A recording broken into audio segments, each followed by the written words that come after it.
Hello mga kawaumat. In this video, we will discuss determining the impact of inflation on costs and wages. So first, let's have a short activity or a scenario na may ipapresent akong scenario sa inyo. Then you're going to observe. Okay, so the title is Then versus Now. So presyo noon, presyo ngayon. So you're going to compare the old prices of basic goods from 10 years ago to the current prices. Okay, so the 1 kilo of rice, the jeepney fare, and 1 liter of gasoline. So price in 2005, 1 kilo of rice, and price in 2025. So 10 years ago. So 25 pesos in 2005 yung 1 kilo of rice. But in 2025, that is 55 pesos na. For jeepney fare in 2005, 5 pesos and 50 centavos pa lang. But today, 13 pesos na yung pamasahe sa jeep. And in 2005, 29 pesos yung 1 liter of gasoline. But in this year, to 2025, 75 pesos na or mas mahal pa. So, anong napansin niyo sa mga presyo? Alright, so kung mapapansin natin na unti-unting tumataas no ang presyo no sa mga product like for example sa rice, sa pamasahe at even dun sa gasolina.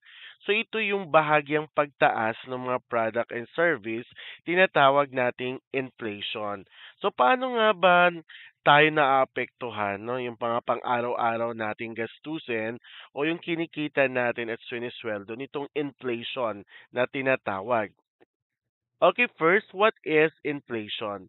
So pag sinabing inflation, inflation is the general increase in prices of goods and services over time and the corresponding decrease in the purchasing power of money. So ano yung mga epekto no ng inflation? So una, of course, ano yung epekto ng inflation sa cost, okay, sa ating mga gastusin? First, the prices of basic goods and services rise or increases. Daily expenses become more expensive. So kapag may inflation, of course, tumataas ang presyo ng mga pangunahing bilihin tulad ng bigas, mantika, pamasahe, tubig, kuryente at iba pa. Dahil dito, mas nagiging mahal ang araw-araw na panggasto. So halimbawa na lang kung dati 100 pesos lang ang kailangan mo para sa isang simpleng almusal. Ngayon baka kulang pa ito, no? Okay, so 100 pesos for ilang miyembro ng pamilya. Okay, so kung ikaw lang naman may isa, makakakain ka pa rin naman ngayon ng 100 pesos na magandang almusal. Paano naman yung effect or yung impact ng inflation sa sweldo o sa kinikita natin? First, if wages don't increase with inflation, people can afford less even if their salary stays the same. Also, this reduces real income or the value of money in terms of what it can buy. So kung ang inyong sahod ay hindi tumataas kasabay ng inflation, bumababa ang halaga ng perang kinikita mo. Ibig sabihin, kahit 10,000 pa rin ang sweldo mo kada buwan, mas kaunti ang nabibili nito ngayon kumpara noong mga nakaraang taon.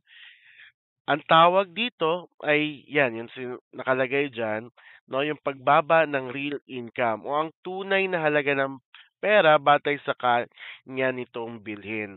Of course, hindi mo naman napapansin agad pero habang tumataas ang presyo at hindi tumataas yung sweldo mo, parang unti-unting nababawasan ang inyong pera. Kaya mahalaga no, as student na maunawaan natin ang epekto ng inflation.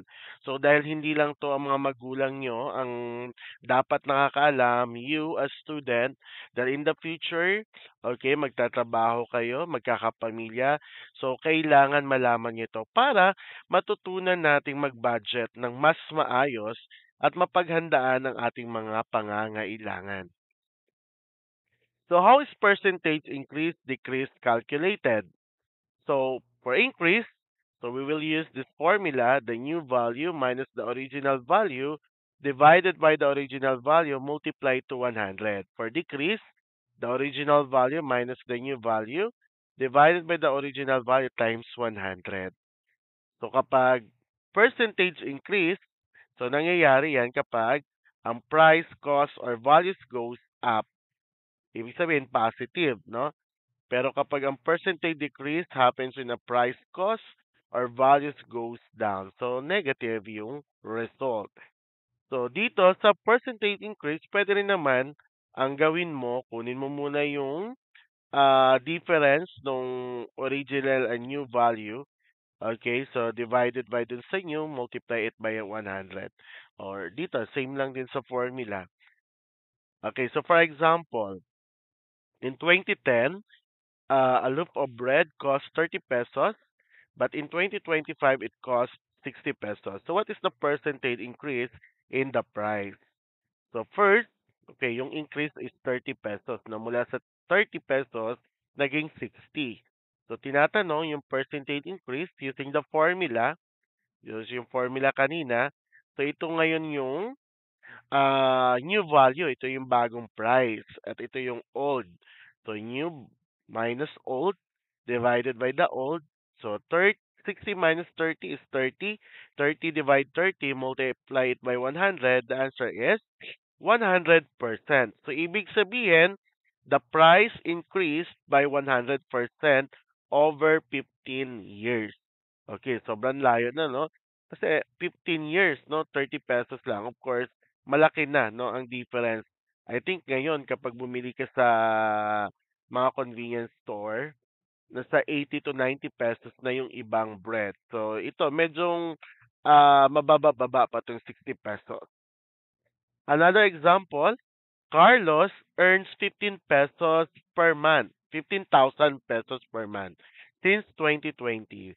So the inflation rate from 2020 to 2025 is 20%.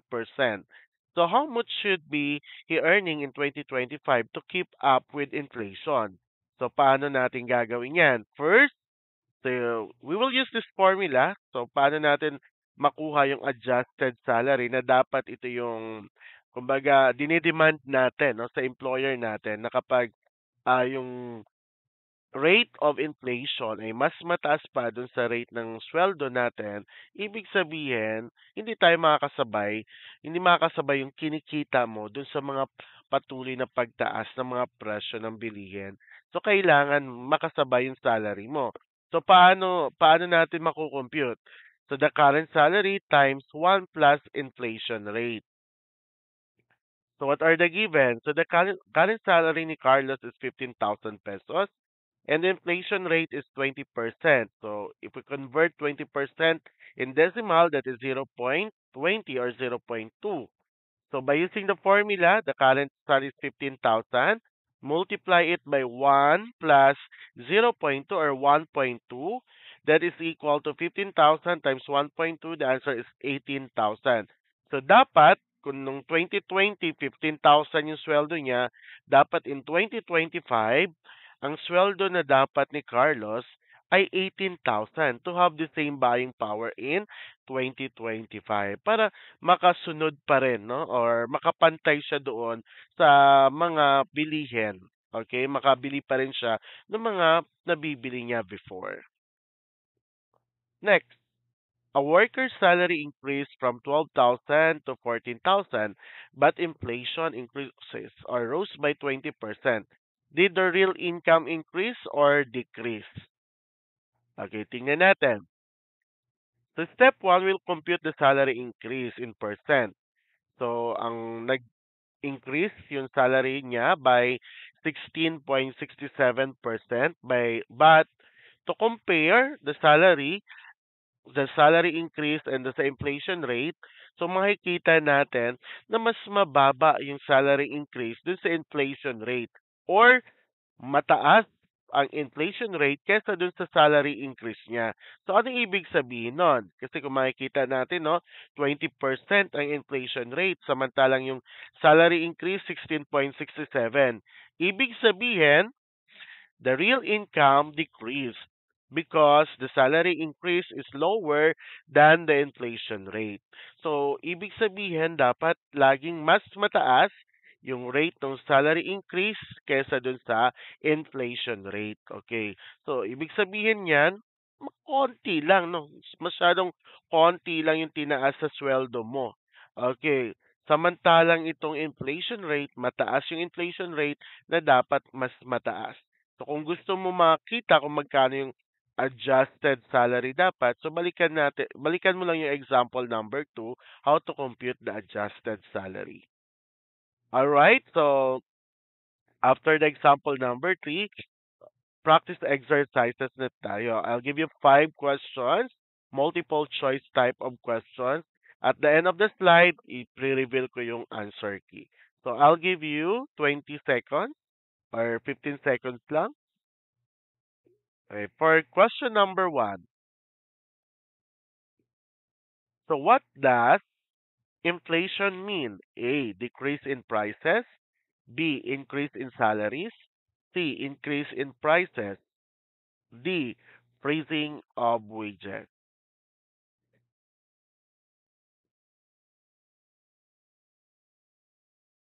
Okay, next.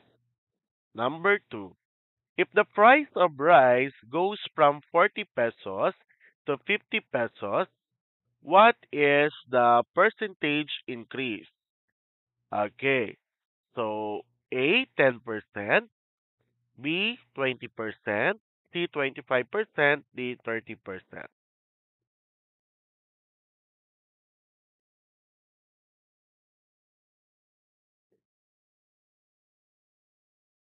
Okay, question number 3.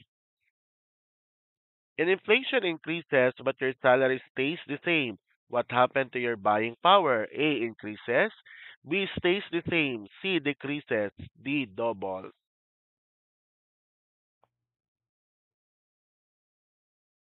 Okay, number 4. What is the best way to cope with inflation? A save less, B ignore price changes, C ask for salary increase, D spend more.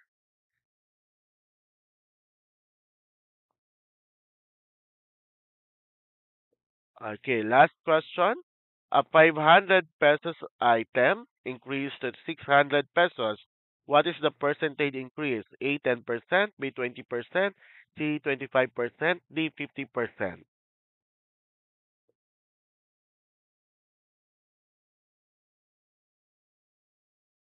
Okay, so are you ready to know the answer? Can you check your answer? And then you can share no, your scores sa comment section natin. Okay, so from question number 1 to question number 5, ang sagot ay letter C. So, double check your answer. And if you got 5 or 4, very good. If you got 3, 2, and 1, so practice pa, no? Maghanap ng mga examples na pwede kayo ma-practice. Okay, so that's all. Thank you for watching this video. I hope you learned something. So sana patuloy niyo suportahan itong channel na to. Okay, to more content for this subject, general mathematics.